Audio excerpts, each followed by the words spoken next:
pertama mengenai literasi membaca. Teks informasi. Nah, judulnya penelitian ilmiah di rumah.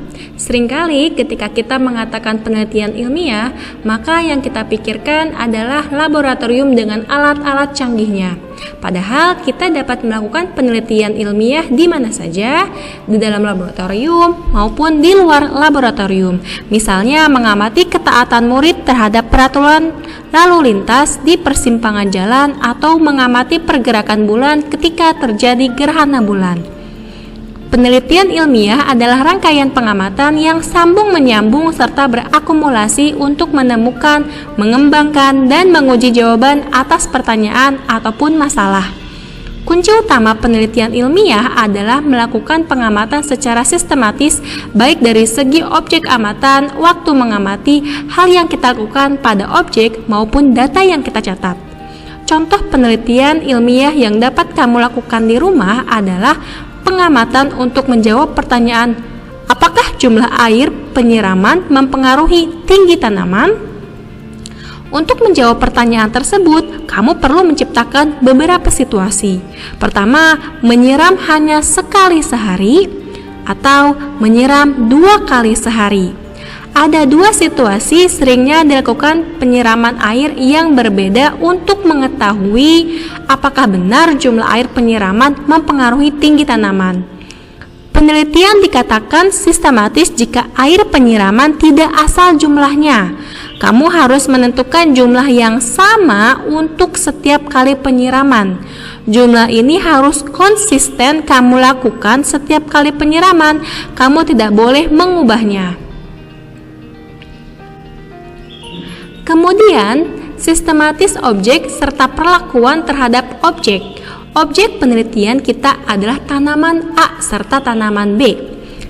Tanaman A harus selalu disiram sebanyak 1 kali sehari dan tanaman B sebanyak 2 kali sehari. Kamu tidak boleh secara asal menukar perlakuan penyiraman terhadap tanaman A dengan B. Oleh karena itu, sangat penting dalam penelitian ilmiah kamu melakukan pencatatan prosedur sehingga penelitianmu dapat terlaksana secara sistematis.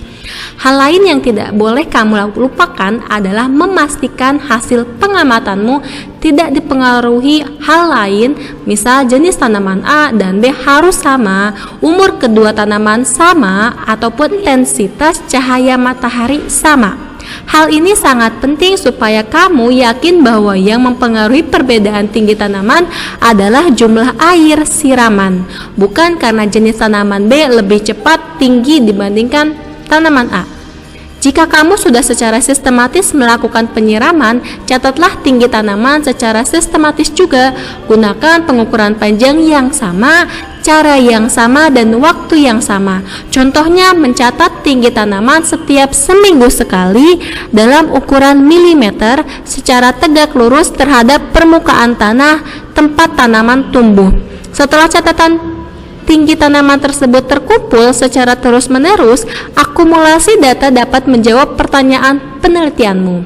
Selamat melakukan penelitian ilmiah di rumah. Nah, kemudian pertanyaannya itu adalah, pertama, tentukan apakah setiap aktivitas berikut merupakan langkah sistematis dalam melakukan penelitian ilmiah di atas ataukah tidak. Jadi di sini ada 4 pernyataan di mana teman-teman harus memilih apakah pernyataan ini sesuai dengan teks sebelumnya, sistematis atau tidak sistematis ya. Kita mulai dari yang pertama. Jumlah air penyiraman tanaman A ditambahkan setelah 2 minggu. Jawabannya tidak sistematis. Kenapa? Karena kita tahu pada teks bahwa tanaman A harus selalu disiram sebanyak 1 kali sehari, sedangkan tanaman B 2 kali sehari ya. Kemudian berarti ini tidak sistematis ya.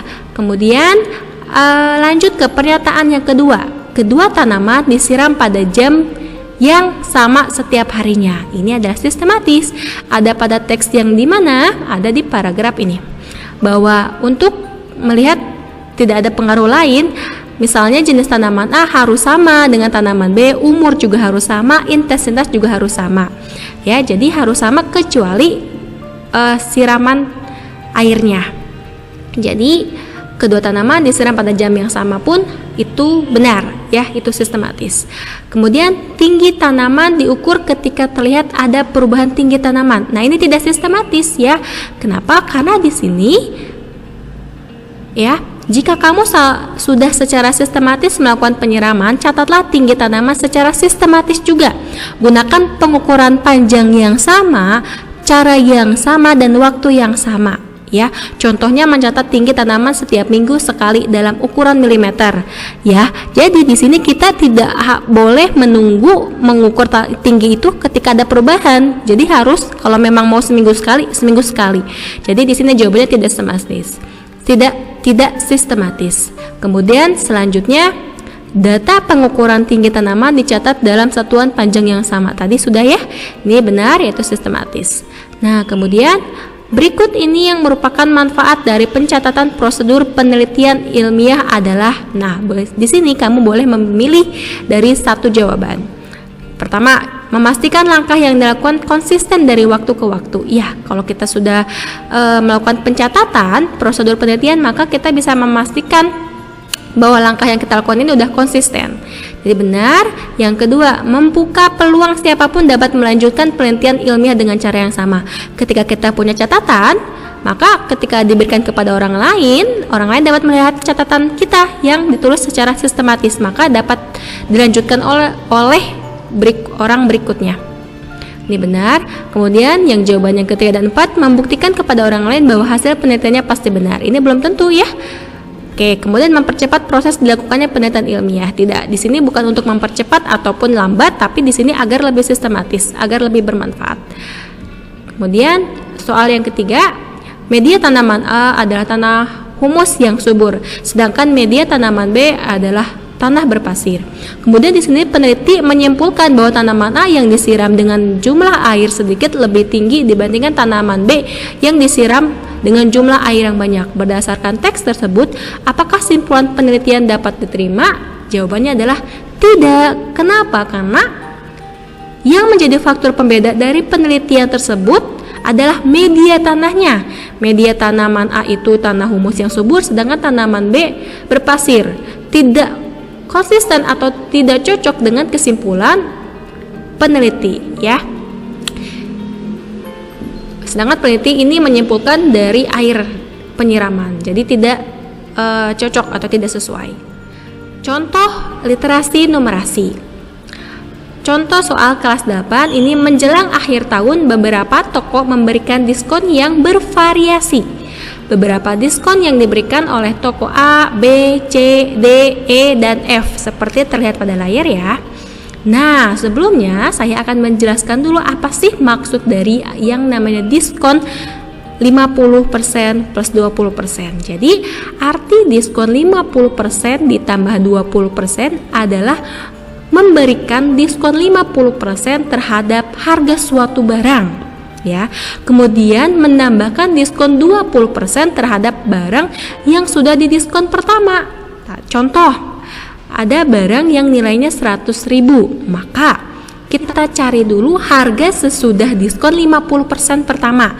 Jadi harga sesudah diskon itu caranya harga awalnya kita kurangi dengan harga diskonnya. Kita diskonnya dapat 50%, jadi 100.000 dikurangi 50% dari 100.000 adalah 50.000. Berarti 100.000 atau harga awal barang dikurangi diskonnya yaitu 50.000. Jadi harganya sekarang menjadi 50.000. Kemudian mendapatkan diskon lagi 20% dari harga 50.000, bukan dari harga 100.000. Maka harga sesudah diskon itu adalah 50.000 dikurangi 20% dari 50.000, yaitu 50.000 dikurangi 10.000 adalah 40.000. Jadi harga setelah diskon 50% ditambah 20% adalah 40.000. Sekarang pertanyaannya adalah, perhatikan diskon yang diberikan oleh beberapa toko di atas.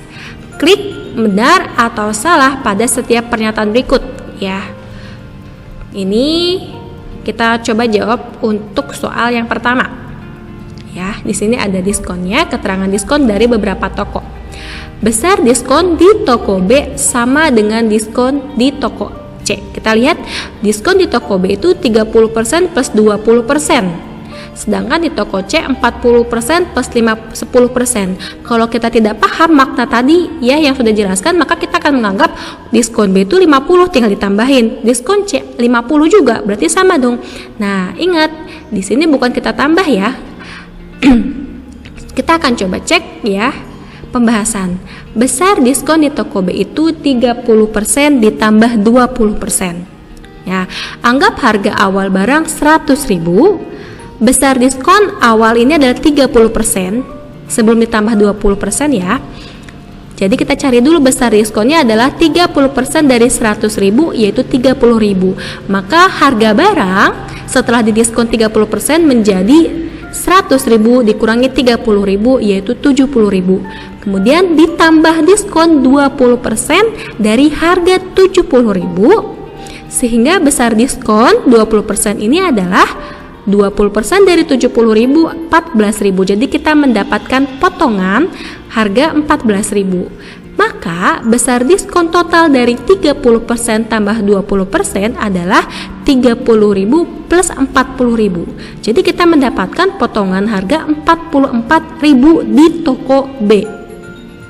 Sekarang kita lihat di toko C. Besar diskon toko C 40% ditambah 10%. Anggap harga awal barang 100.000. Besar diskon 40% dari 100.000 adalah 40.000. Sehingga harga barang menjadi 60.000. Ya kan? Kemudian ditambah diskon 10% dari harga 60.000. Sehingga besar diskon 10% dari 60.000 adalah 6.000. Maka total diskon dari 40% tambah 10% dari 100.000 itu adalah 40.000 dari yang 40% ditambah 6.000. Maka diskon di toko C itu adalah 46.000. Kita simpulkan, toko B kita mendapatkan potongan harga atau diskon 44.000, sedangkan di toko C kita mendapatkan potongan harga 46.000. Maka tidak sama ya besar diskon toko B dengan besar diskon di toko C. Berarti ini salah atau tidak sesuai. Selanjutnya pernyataan yang kedua. Barang dengan harga yang sama menjadi lebih murah di toko E dibandingkan di toko C. Kita coba bahas. Toko E ini tertulis semua barang setengah harga. Artinya jika barangnya 100.000, maka yang harus dibayarkan adalah setengahnya, yaitu 50.000. Atau bisa kita bilang bahwa di toko E ini dia mendapatkan potongan harga atau diskonnya itu sampai 50%. Itu juga sama. Nah, sedangkan di toko C sudah pada pembahasan pernyataan pertama tadi ya, bahwa besar diskon 40% ditambah 10% dari 100.000 adalah 46.000. Jika harga awalnya 100.000, maka pembeli harus membayar barang setelah didiskon sebesar 100.000 dikurangi 46.000 yaitu 54.000. Oke, toko E kita bayarnya 50.000. Toko C kita bayarnya 54.000. Artinya maka lebih murahan di toko E ya. Berarti jawabannya adalah benar. Selanjutnya perhatikan ini. Nah, pernyataan yang ketiga. Lebih menguntungkan bagi pelanggan yang berbelanja barang senilai 50.000 di toko E dibandingkan di toko B. Kita bahas dulu. Toko E semua bayar setengah harga.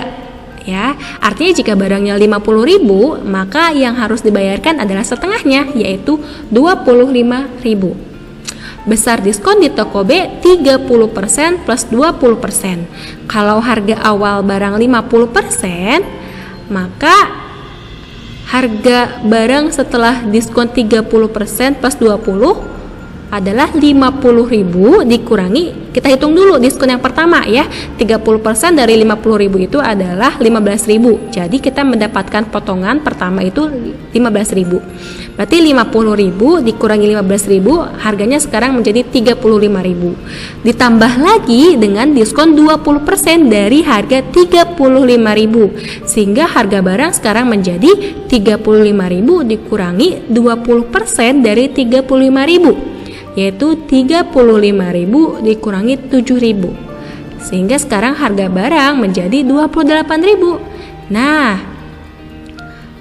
berarti lebih menguntungkan kalau di toko E kita cuma bayar 25.000, toko B kita bayarnya sampai 28.000. Berarti lebih untung kita belanja di toko E. Jadi jawabannya adalah benar.